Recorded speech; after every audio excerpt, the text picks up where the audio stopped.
Bonjour à tous ceux qui regarderont ce tutoriel.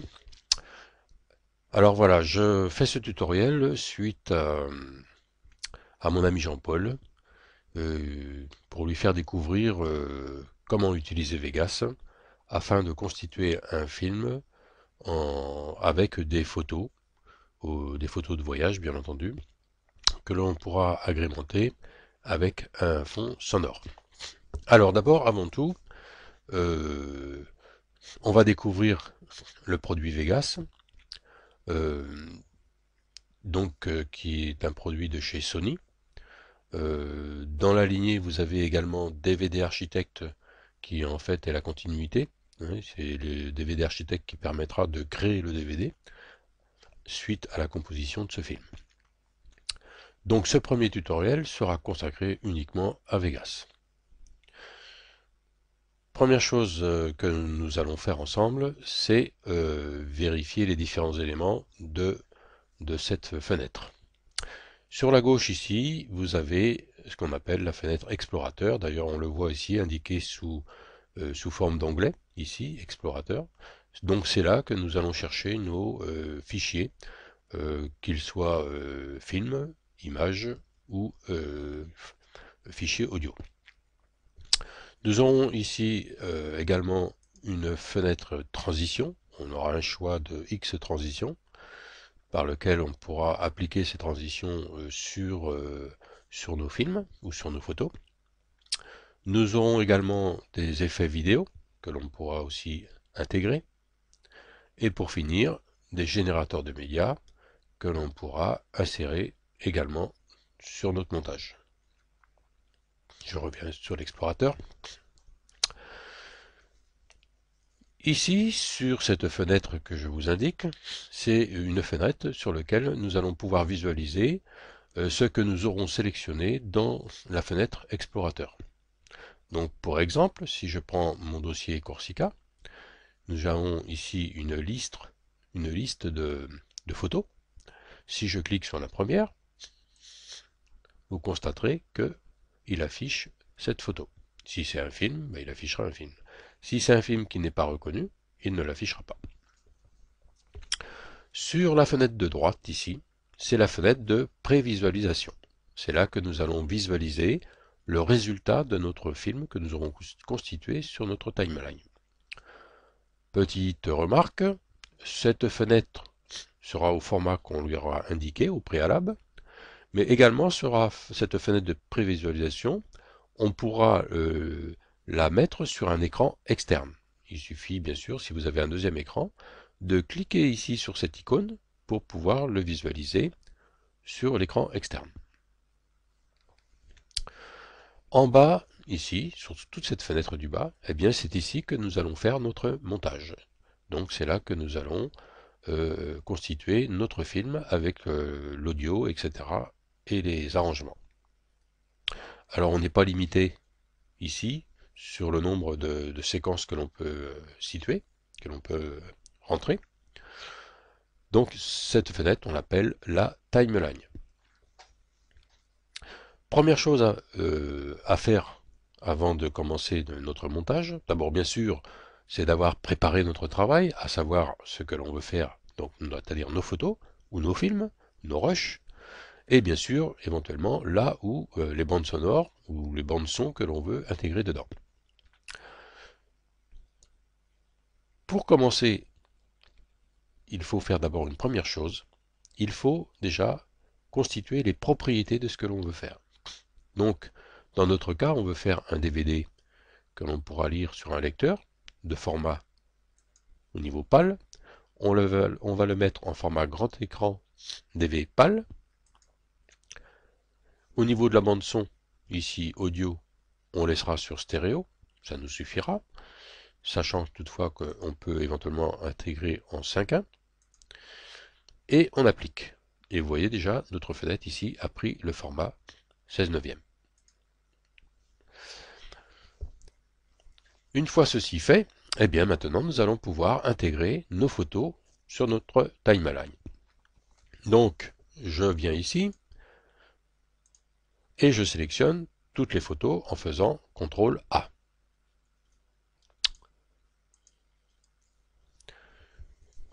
Une fois fait, il suffit que je balaye sur ma timeline et j'affiche toutes mes photos.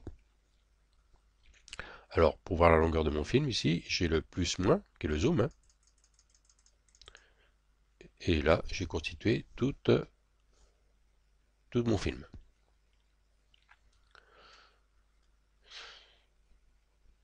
Nous allons commencer, avec ce film, à faire ce qu'on appelle les fondus. Fondu d'entrée et fondu de sortie. Donc, pour faire un fondu d'entrée, eh bien, nous allons déjà agrandir notre timeline. Alors, ne pas hésiter également, pour mieux voir, d'agrandir, hein, de développer euh, la hauteur du film. Ça nous permettra de mieux voir les petites icônes, hein, que vous voyez ici, des icônes, hein. Je reviendrai dessus. Donc, première chose à faire, le fondu. Alors, pour créer un fondu, eh bien, il suffit de venir ici à l'angle du film ou de la photo, et vous voyez qu'un petit curseur se transforme en petit quartier, et il est inscrit décalage du fondu. Donc là, il suffit que je le décale d'une seconde. Voilà.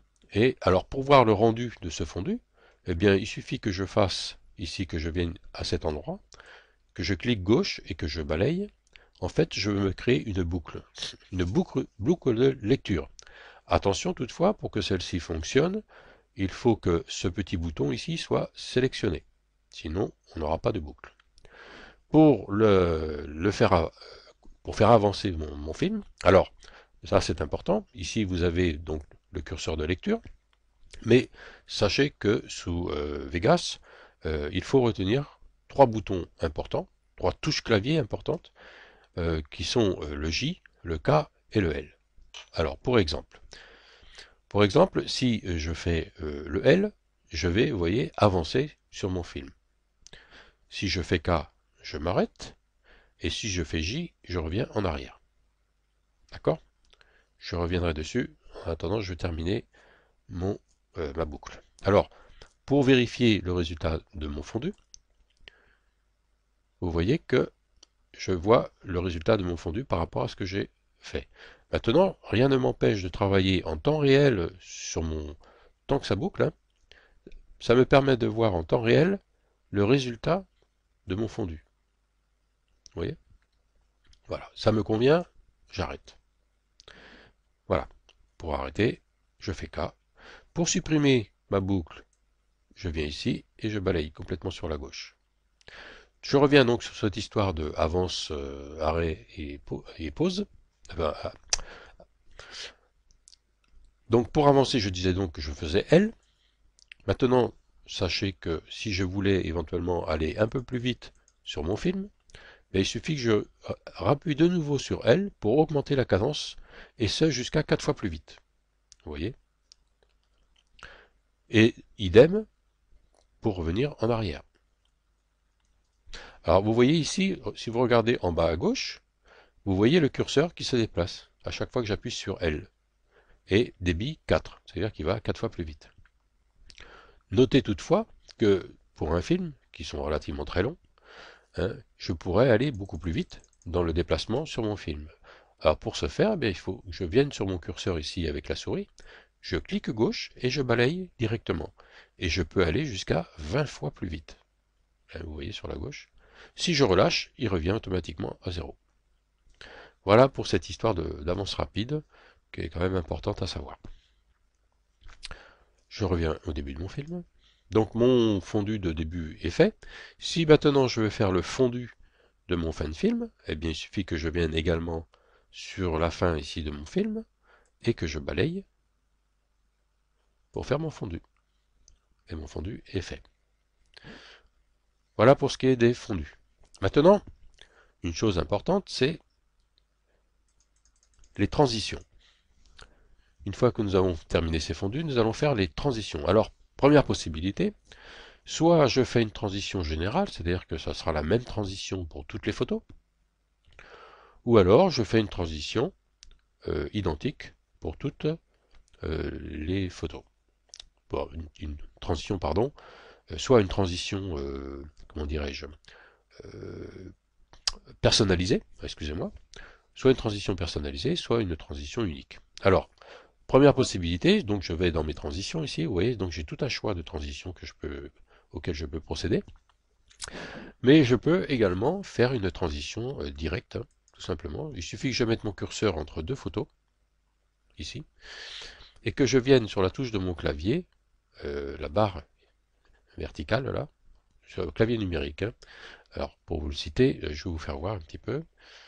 C'est ici, insérer. Non, c'est dans outils vidéo. Option, attendez, c'est où déjà ça? Insérer, non, non, c'est insérer. Où est-ce que j'ai vu ça? Bon, apparemment, je ne le vois plus. Bon, je ne le vois plus, tant pis, c'est pas grave. Je reviendrai dessus éventuellement. Donc si je viens entre mes deux photos ici, si je fais la touche juste qui est à côté de l'étoile au niveau du clavier numérique, hein, c'est la touche barre, hein, et il me fait une transition automatique, hein, c'est-à-dire qu'il me fait une transition de image sur image, hein, qui est de l'ordre de, je crois, c'est de 1 seconde. Hein. Il suffit que je vienne sur toutes les intersections d'images et que je fasse la même chose. Vous voyez, donc systématiquement, il me fait la même transition, c'est-à-dire qu'il va me faire une transition. En fait, c'est un fondu entre deux images, hein, il les associe. Hein. Donc ça, c'est relativement rapide. Hein. Ouais.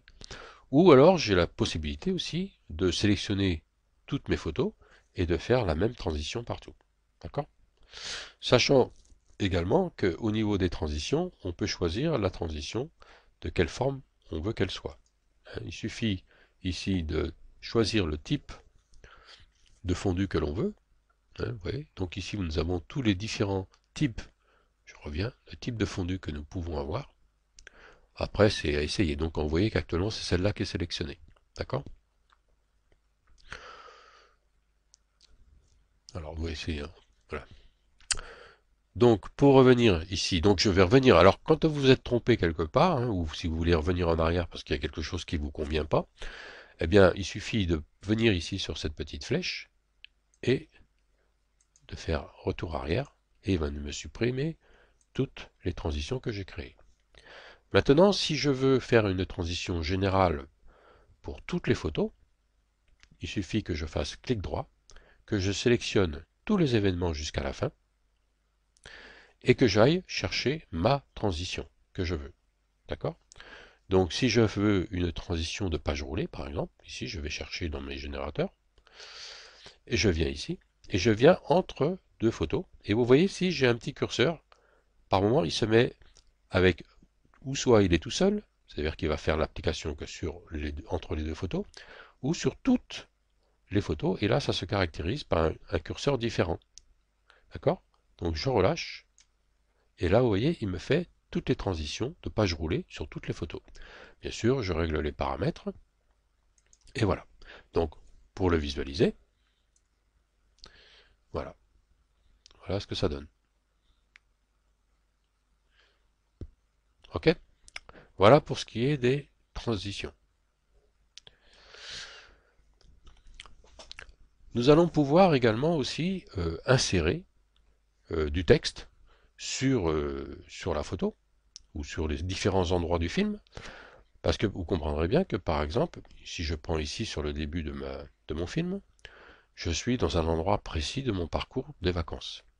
Donc on prend l'exemple ici, je suis à Bonifacio, et là par exemple je suis à Porto. C'est un exemple. Donc pour insérer du texte et signifier à celui qui visualisera le film, pour lui dire exactement, même pour vous, pour plus tard, pour savoir où est-ce que vous étiez. Eh bien pour cela, il va falloir insérer un texte, tout simplement. Alors comment on va faire? Eh bien on va faire insérer, et on va faire média texte. Voilà. Alors, le médiatexte, en fait, on va le mettre ici, dessous. Voilà. Et moi, ce que je préfère, en fait, c'est de le mettre dessus. En fait, ce que je vais faire, je vais descendre ici, je vais balayer et je vais mettre mon texte ici. D'accord? Donc, voilà mon texte. Mais en fait, ce texte, vous pouvez le décaler où vous voulez. Hein. Vous voyez, je peux le déplacer. Mais après, c'est vous qui allez le régler exactement de ce que vous voulez faire. Et là, vous avez l'exemple de ce qui va se passer. Alors, je vais modifier mon texte, ici, et je vais mettre que je suis à Bonifacio. D'accord? Donc, vous voyez qu'en temps réel, mon titre s'affiche. Toutefois, je peux le modifier, c'est-à-dire que déjà là, au niveau de l'emplacement, je peux déjà, vous voyez ici, vous avez un trait rouge ici tout autour, c'est la zone, ce qu'ils appellent la zone sécurisée. Vous pouvez la modifier, soit la supprimer, ou mettre la diminuer. Donc ce qui me permet en fait, après de déplacer, ici, vous voyez mon texte, hein. D'ailleurs mon texte il est un peu gros, hein. Ce que je vais faire, donc, je vais le diminuer. Je peux choisir également une autre forme de texte, hein. Je vais prendre quelque chose de plus arrondi, hein, si je puis dire. PostScript, je sais pas, on va prendre ça peut-être. Ouais, voilà, c'est super ça. Bonifacio. On va lui changer, donc l'emplacement, il est bon. Ensuite, les propriétés, donc on va lui choisir éventuellement sa couleur. Alors, on pouvait balayer, hein, toc toc, voilà. On peut lui faire, alors on peut lui faire un effet d'arrondi, etc. On peut lui faire beaucoup de choses, hein. Au niveau des effets, donc on peut soit dessiner les contours, soit éventuellement dessiner l'ombre. On va y faire une ombre, voilà. Alors déjà, on va déjà voir ce que ça donne en termes de fonctionnalité sur mon film. Donc déjà, je vais faire une boucle, voilà, d'accord. Alors peut-être qu'on va diminuer ça, on va peut-être balayer. Donc je mets en route, et on va voir ce que ça donne. Alors vous avez remarqué que mon film commence, mais mon texte est déjà affiché avant la photo. Alors on va modifier ça. Ce qu'on va faire, on va décaler ici pour que mon texte apparaisse une fois que la photo elle soit affichée. D'accord? On va diminuer pour que ça... Regardez bien. Hop, et ça s'affiche. Alors vous allez me dire, oula, c'est brutal, hein. Oui, alors pour justement modifier cette brutalité, eh bien ce qu'on va faire, on va faire un fondu également sur le texte. Alors on vient ici, s'il veut bien me laisser faire, et je fais un fondu sur le texte. Un fondu d'entrée et un fondu de sortie. Regardez, et voilà. Regardez, c'est sympathique. Voilà, ça permet d'insérer du texte sur des endroits différents de notre film, qui permet de définir à celui qui visualise exactement où est-ce que vous êtes. Alors après, il y a un tas d'effets que l'on peut faire, hein. On peut activer, on peut faire de la déformation, hein. Vous voyez ici que dans le générateur de médias, on peut faire beaucoup de choses, hein. Si je fais activer la déformation, voilà, il m'a fait une déformation là, mais je peux faire jaillissement en bas. On va faire un petit truc, hein. Il y a plein de possibilités de faire les choses, hein.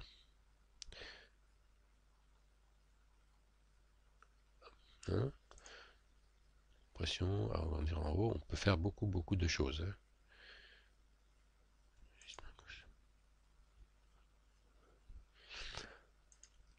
Alors et après vous avez des effets aussi, vous pouvez faire des effets style, par exemple, que le texte arrive d'un coin ici, tout petit, et hop, il arrive sur le milieu de la photo. Enfin, vous avez plein de possibilités, hein. On aura peut-être l'occasion de faire un petit tutoriel là-dessus, très explicite. Donc voilà, notre texte il est mis. Une chose aussi que l'on peut faire sur un film, c'est ce qu'on appelle des effets de vidéo. D'accord? Alors je vais vous donner un exemple, hein, d'effet vidéo que je fais moi en général sur mes films. Surtout sur le film, je le fais. Alors que là, bon, si je prends ma photo, hein, vous voyez qu'elle a déjà un cadre blanc, hein. Donc ici, il n'y a pas trop d'utilité de le faire. Mais sur un film, bien souvent, pour agrémenter les choses, je ne sais pas si vous avez eu l'occasion de voir mes films, mais moi je fais couramment, je fais une bordure noire. Eh bien, en fait, vous pourrez le faire exactement pareil, hein, eh sur le film. Il suffit de sélectionner de nouveau tous les événements, hein. Je ne sais pas si je vous l'ai déjà mentionné, on appelle ça des événements. Et là, je vais faire ce qu'on appelle une bordure. Alors, on va essayer de trouver ça. ben, elle est là, bordure Sony, et je choisis le type de bordure. Donc bord doux par exemple, et il suffit que je balaye sur, sur le film. Alors là, même chose, vous voyez, hein, sur l'icône, vous avez plein de petites icônes qui se dédoublent. Je fais la même chose, et voilà, ma bordure, elle est faite. Je relâche, et normalement, ma bordure, elle est faite. Donc, si je regarde, vous voyez ma bordure, il a mis en application ma bordure. Ça, c'est des effets. Donc, je reviens en arrière pour la supprimer, et voilà. Voilà pour ce qui est des arrangements que l'on peut faire. Ensuite, qu'est-ce qu'il nous manque à faire? Eh bien, il nous manque éventuellement la bande son. La bande son, ben, bien sûr, on va aller la chercher. Alors, le générateur de médias ici, j'aimerais bien le fermer. Voilà. Alors, la bande son, eh bien, on va chercher notre bande son dans l'explorateur. Je l'ai déjà préparé, bien entendu, hein, ici. Et là, je viens chercher ma bande son que je mets dessous. Alors, vous remarquerez quand même que ma bande son est beaucoup plus courte que le film. Alors, c'est pas très grave en soi, hein, parce que si on a décidé de mettre une bande son ici et en mettre une autre derrière, on peut on peut faire sa composition personnelle. Soit on fait une compile, soit on fait ce que l'on veut, hein. Après, il suffit d'ajuster, hein. Dans ce cas-là, par exemple, j'ajuste ma bande son par rapport à la longueur de mon film. D'accord? Voilà, mon film, il est fait. Alors là aussi, également, hein, on pourra faire des fondus d'entrée et des fondus de sortie pour écouter ma bande son. D'accord? Donc si je commence, je vais la faire défiler.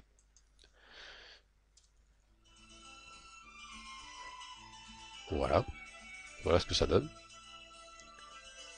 C'est sympa, non? Voilà.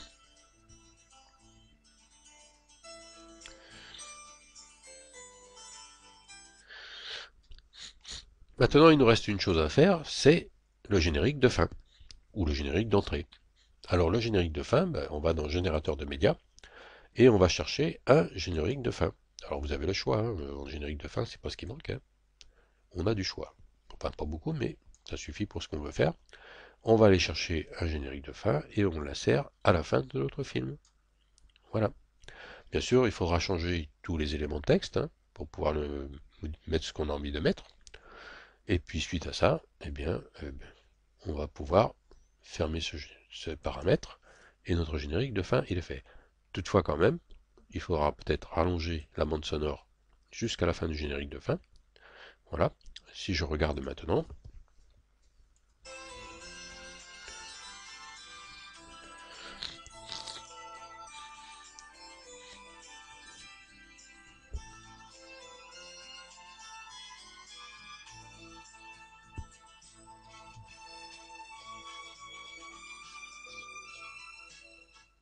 voilà. Alors, pour les histoires de fondu, une chose importante, bon, vous avez vu que le fondu il est assez prononcé, hein, il est assez rapide. On peut le modifier, hein, bien sûr. Alors, on va agrandir ça là parce qu'on voit pas grand chose.